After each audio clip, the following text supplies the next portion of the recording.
Hi, my name is Tamara Feldman, and I would like to introduce you to my article entitled The Couples Therapist as Moral Agent.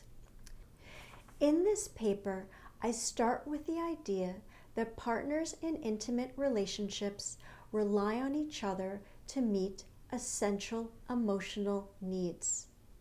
This mutual dependence creates mutual obligations. In fact, a main reason that couples seek treatment is they feel their partners are failing to meet these obligations, failing to provide sufficient love, support, concern, physical intimacy, to name a few. During couples treatment, partners will often say, "I deserve more of," or "it's only fair that," or "it's not fair that." As couples therapists, we too think in these terms. Is she responsive enough to his needs? Is he helping out enough with the kids? Is he asking for too much sex? Is she too closed off to his advances? These issues of equity, fairness, and entitlement are fundamentally moral in nature.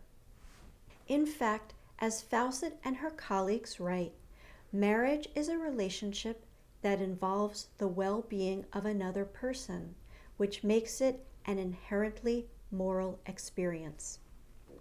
In this paper, I argue that moral assessments are an important part of couples therapy. Now, the idea of morality in therapy makes many therapists uncomfortable. However, I will show that moral considerations are not only inevitable, but potentially beneficial, and I will illustrate how they can inform the therapist's conceptualizations and interventions.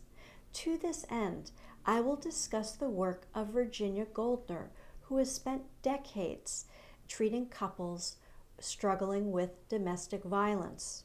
She came to the conclusion that morality is relevant to all couples treatment. My experience in violence work has led me to believe that we ought not to disclaim our enormous, if implicit, moral authority by narrowly restricting our professional attention to clinical theory and technique.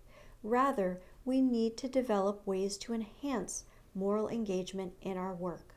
In my paper, I will provide clinical examples of how we can enhance our moral engagement.